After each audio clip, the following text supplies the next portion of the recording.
तो hi friends, today will be discuss about दमन। दमन से मुक्ति। दमन से मुक्ति कैसे पा सकता है कोई इंसान।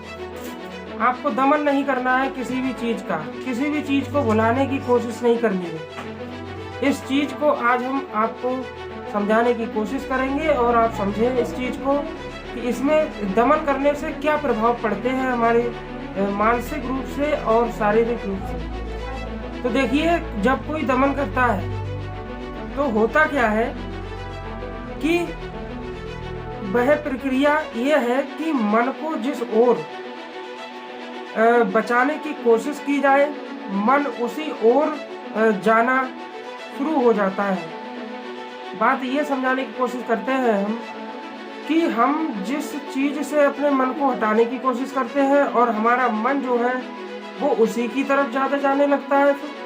तो इसीलिए हम कहते हैं कि दमन से मुक्ति कैसे पा सकते हैं। तो वही है, जहाँ से मन को हटाया जाए मन वहीं पहुँच जाता है। जिस तरह पीठ की जाए, जिस तरफ पीठ की जाए मन के सामने वही सदा के लिए उपस्थित हो जाता है ना। निषेध मन के लिए नियंत्रण है, विरोध मन के लिए बुलावा है। आप किसी चीज़ का निषेध करते हैं तो वो हमारे मन के लिए निमंत्रण है, और जब हम किसी चीज़ का विरोध करते हैं तो वो बुलावा है। मतलब मनुष्य जाति इस नियम को बिना समझे आज तक जो है जीने की कोशिश की है, लेकिन फ्रॉइड ने एक फ्रॉइड जो थे उन्होंने अपनी जीवन कथा में एक छोटा सा उल्लेख किया है, लिखा है उसने कि एक संध्या बिना के बगीचे में वह अपनी पत्नी और अपने छोटे बेटे के साथ जो है घूमने गया। देर तक फ्रॉइड अपनी पत्नी से बातचीत करता रहा, टहलता रहा। फिर सांझ हो गई, द्वार बंद होने लगे बगीचे के, तो वे दोनों बगीचे के द्वार पर आ गए। तब पत्नी को ख्याल आया कि उनका जो बेटा था जो उनके साथ आया था वो नहीं है उनके साथ। तो वो बेटा जो था जब वो उनके साथ नहीं था तब वो बहुत परेशान हुए, हैरान हुए और दुखी हुए कि आखिर बेटा कहाँ खो गया। तो होता क्या है कि वो जो पति था फ्रॉइड, वो बोला कि कहीं आपने उसे कहीं जाने के लिए मना तो नहीं किया। मैं आपको बता सकता हूँ, आप परेशान ना हो, कि आपने जिस जगह अपने बच्चे को जाने को मना किया होगा वो वहीं होगा। बताइए, सोच के बताइए कि आपने कहाँ जाने के लिए उसे मना किया है। तो वो बोली, मैंने उसे पानी के पूल के पास जाने के लिए मना किया है। तो कहते हैं कि अक्सर आदमी जो है वो वही मिलेगा जहाँ जाने को आप मना करेंगे। 99% चांस वही है कि वो वहीं जाएगा। तो ऐसा ही हुआ, वो उस पुल के पास गए दोनों। तो बच्चा जो था अपने पैर लटकाए पानी के साथ खेल रहा था। तो ये कहानी जो थी उसके साथ ये घटना घटी, और उन्होंने ये हमें बताया, ये बताने की कोशिश की कि जब हम किसी चीज़ को भी खोजें तो उससे पहले हम ये खोज लें कि हमने उसको कहाँ जाने के लिए मना किया है। तो हमारा जो मन है वो वहीं जाता है। इसका कहने का मतलब ये है कि उस बच्चे को हमने मना किया, लेकिन बच्चे के मन में वही जगह बैठ गई कि आखिर ऐसा क्या होगा वहाँ पे जो इन्होंने मना किया। तो वो बच्चा इसलिए वहीं जाके बैठ गया और उसने देखा तो वो हुआ, तो वो जहाँ पर पहुँचे तो वो वहीं मिला। तो ये कहानी हमने आपको बताई।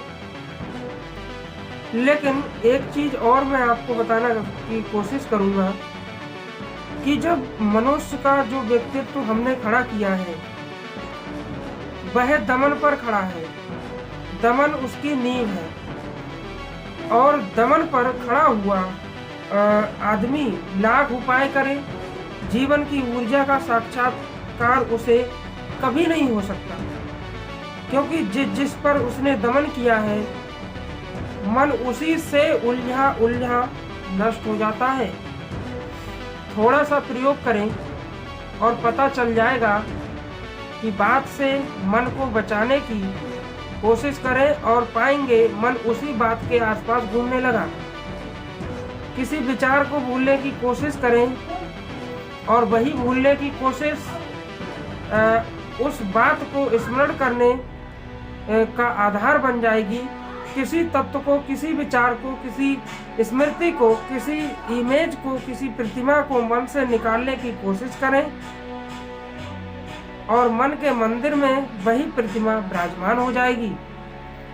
तो लड़ें और देखें और पाएंगे कि जिससे लड़ेंगे उसी से हार जाएंगे, जिससे भागेंगे वही पीछा करेगा।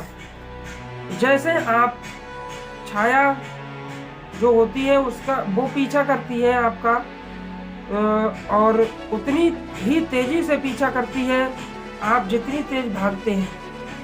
मन को हम भगा रहे हैं और मन को हमने इतनी जगह से भगाया है कि हम यह भूल ही गए हैं अब कि मन को कहाँ होना चाहिए। मन वहीं हो गया है जहाँ हमने उसे इनकार किया है, जहाँ हमने द्वार बंद किए हैं, मन वहीं दस्तक दे रहा है। क्रोध से लड़ें और मन को क्रोध के पास ही खड़ा हो जाएगा। तो मन है वो क्रोध के पास ही खड़ा हो जाएगा अगर आप मन से क्रोध से लड़ते हैं तो। हिंसा से लड़ें और मन हिंसक हो जाएगा। आप मोह से लड़े और मन मोह से बंध जाएगा। लोभ से लड़े, मन लोभ में गिर जाएगा। धन से लड़े और मन धन के प्रति ही पागल हो उठेगा। काम से लड़े, सेक्स से लड़े और मन सेक्सुअल हो जाएगा, कामुक हो जाएंगे। जिससे लड़ेंगे मन वही हो जाएगा। तो इसलिए किसी चीज़ से लड़ना नहीं है।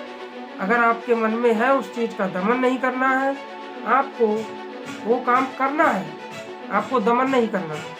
तो जो दमन करते हैं वो लास्ट में जाकर के जो है बहुत ज़्यादा है, मतलब मोस्टली लोग जो है वो क्रोध उनके अंदर का मिटता नहीं है, सिर्फ रूप बदलता है। कैसे रूप बदलता है वो देखिए, एक छोटी सी स्टोरी के थ्रू मैं आपको समझाने की कोशिश कर रहा हूँ। देखिए होता क्या है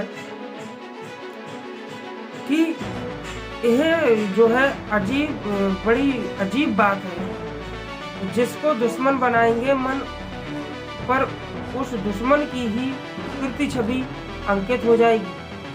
मित्रों को मन भूल जाता है, शत्रुओं को मन कभी नहीं भूलता। कभी आपने ऐसा सोचा कि दोस्त को आप भूल जाते हैं, लेकिन जो आपका दुश्मन बना है उसे आप जीवन भर नहीं भूलते। लेकिन यह हो सकता है कि जिससे हम लड़े मन उसके साथ ढल जाए, लेकिन उसकी शक्ल बदल ले, नाम बदल ले। मैंने सुना है कि अब आपको वो स्टोरी कि एक गांव में एक बहुत क्रोधी आदमी था। एक गांव में बहुत क्रोधी आदमी था, तो इतना क्रोधी कि उसने अपनी पत्नी को धक्का देकर